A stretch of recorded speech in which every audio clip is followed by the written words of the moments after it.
Hello, my friend. Welcome to the Money is Emotional podcast. I am your host, Christine Luken. Today's episode is My Money, Your Money, Our Money. These days, I don't pay too much attention to Dave Ramsey, but when I saw this quote in my Instagram feed, I couldn't just scroll on by. Here's what he said. Marriage is about unity. But when couples keep their money separate, they act like roommates instead of a team. This can lead to a lack of trust, money fights, hidden spending, and a weaker marriage. Whew. Okay, I have strong opinions about this. Why? Because this message completely ignores the very real, very valid reasons that couples might want to keep some of their money separate. So today, I am unpacking the emotional layers behind this separate versus joint debate, because it's not black and white. In fact, like most things in relationships and in money, it's beautifully complicated, and that's okay. So for our conversation today, I am focused on couples who are legally married. If you're not married yet, I recommend that you keep your money separate until after the wedding. So after that little disclaimer, let's go ahead and dive in. The most important thing to remember is that separate money does not mean secret money. Just because spouses don't combine every single dollar in the same bank account does not mean that they are being shady or secretive. Trust isn't magically built just by merging bank accounts. It's built through open communication and shared values. Now, Nick and I have the majority of our money in joint accounts, but we also each have separate accounts for various reasons that I will get into here in a minute. But these separate accounts are not secret ones. We are not hiding purchases, assets, or debt from each other. If your spouse does have separate accounts or credit cards and they're unwilling to share details, that is a red flag.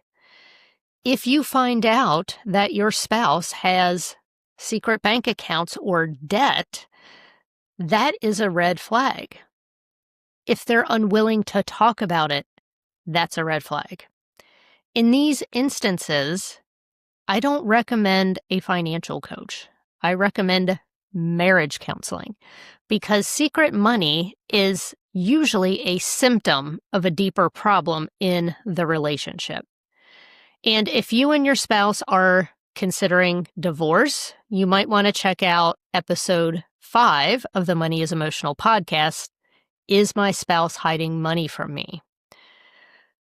Transparency is more important than logistical togetherness when it comes to your money.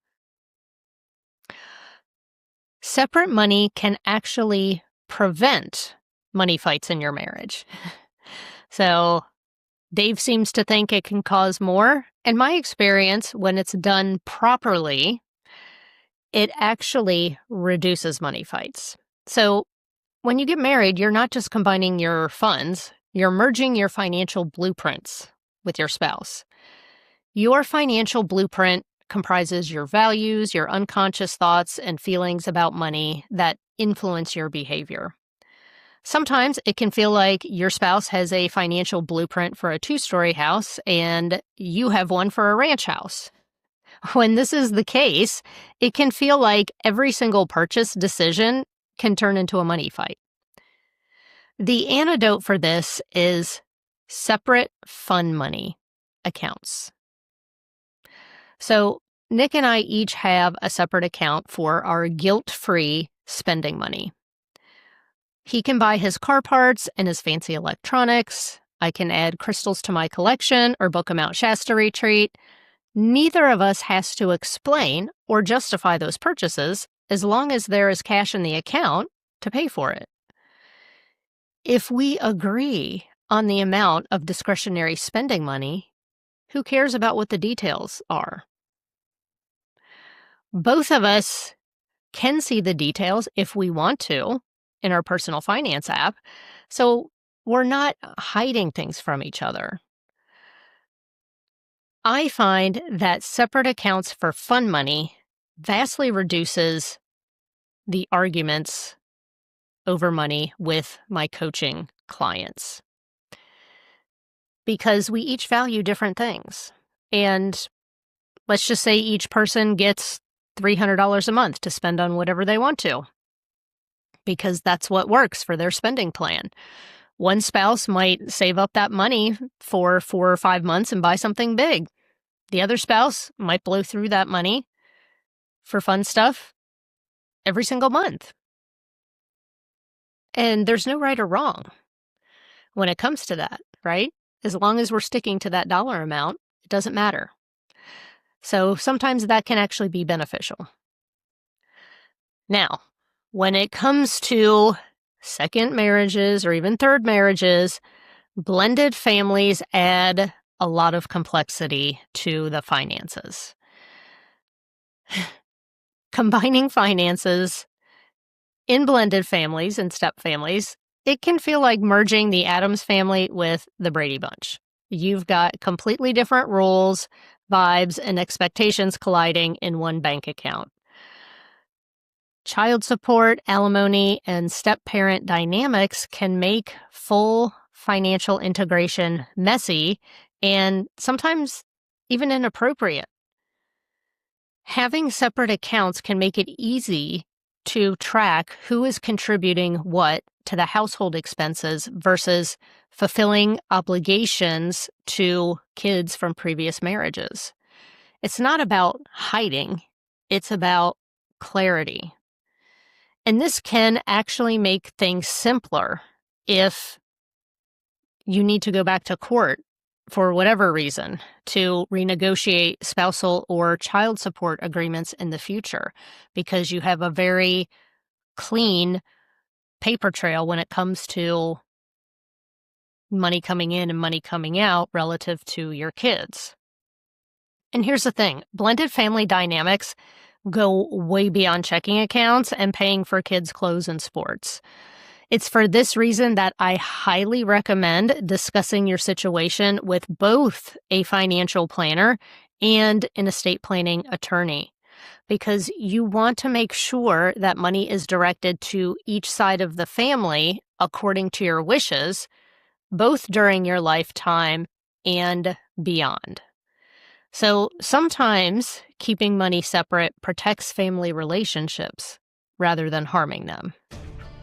Dare to enter the Wealthy Woman Book Club, where answers exist to forbidden questions, where women of all ages and income secretly gather, where knowledge is shared, where possibilities are explored, where women claim their power. Dare to stay a spell in the Wealthy Woman Book Club. In this place, we lift each other up. In this place, we start dreaming again. In this place, we see financial miracles. In this place, we grow through the glory and the failure. In this place, we step into a new identity. Dare to champion the Wealthy Woman Book Club. We're creating a future where women are financially empowered across the globe. We're creating a future where our daughters stand on equal financial footing with our sons. We're creating a future where we purchase with our principles rather than price tags. We're creating a future where we use the power of money for the benefit of people and the planet. Welcome to the Wealthy Woman Book Club. Dare to come in, woman. Come in. Join us at wealthywomanbookclub.com.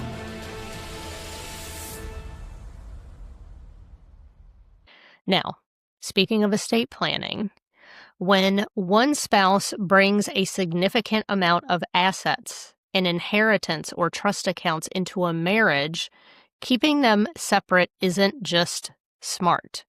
It might be required to honor the wishes of the previous generation. So I am part owner of my family's business, and when I receive an owner's distribution, I deposit it into my trust account, which is in my name. When I decide to use some of that money for home improvements or a vacation, I then transfer that into our joint account. Why is it set up this way? Am I trying to hide money from my husband? No. So here's the reason why it's done this way. If I just deposited all of that money into our joint accounts, if I happen to die before Nick, all of the money from the family business would become his and go into his name.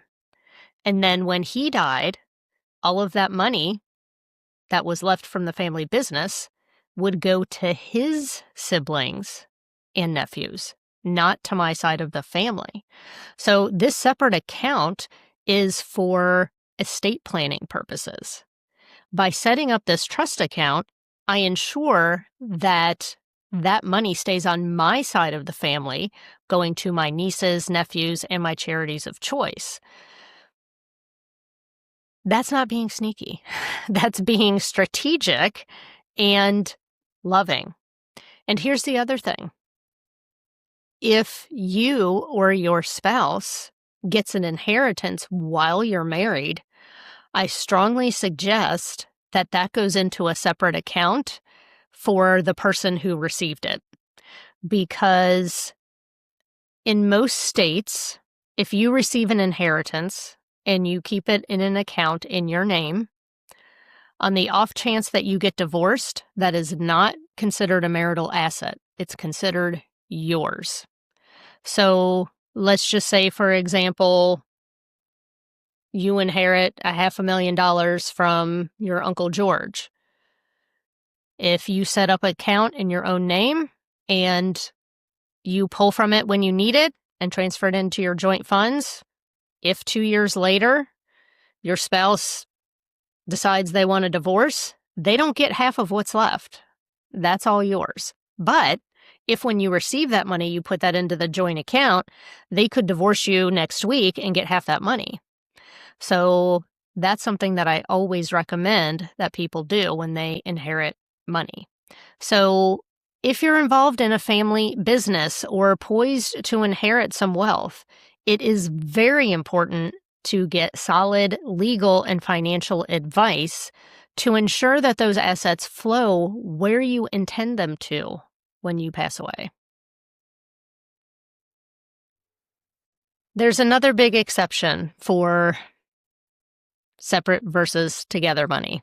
And this is when someone has experienced financial abuse or coercion or control. So if you or your spouse has experienced that in a previous relationship, keeping some money separate in the new marriage can be a vital part of healing. It's not about secrecy. It's about sovereignty. You might remember my interview with Allison Dagney in episode 19, Triumphing Over Financial Abuse. Allison, a former client of mine, unpacked what it takes to reclaim financial control, rebuild trust in yourself, improve your relationship with money, and establish healthy boundaries again. I've coached many women like Allison who needed their own accounts to feel safe and empowered again. For them, separate money isn't a threat to unity. It's a healthy boundary that protects their financial dignity. And any partner who truly loves and respects them will understand that. So separate money can actually be a reclaiming of power after financial trauma. So here's the thing. It's complicated, and that's okay. There is no one-size-fits-all blueprint for how couples should manage money.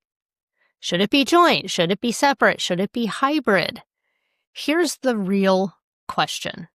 Are you and your spouse communicating openly and regularly when it comes to your finances?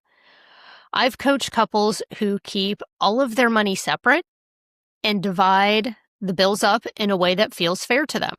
And that works.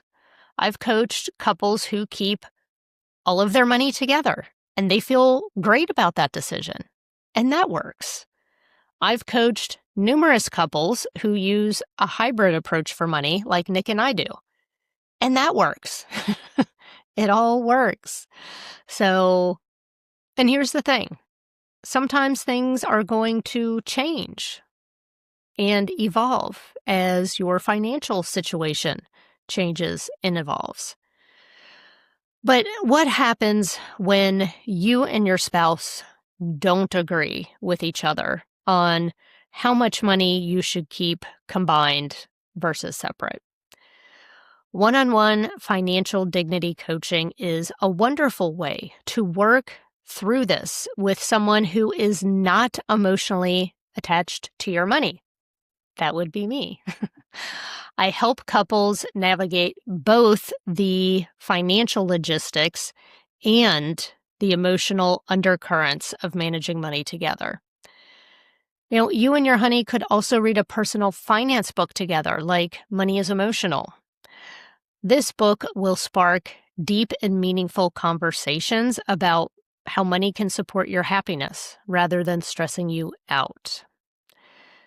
Nick and I have found a system that blends what's joint with what's personal in a way that feels both fair and functional. And we do revisit it from time to time because life evolves, and so should your money. So your financial system, whether it's together, separate, or a hybrid, it should evolve with your relationship and not be defined by a money guru's rules. So, my friend, the next time someone, Dave Ramsey, says separate money is a sign of a weak marriage, you can just smile sweetly and say, actually, our communication around money is stronger than ever. So let us stop pretending that this issue is black and white. Marriage is a partnership, not a dictatorship.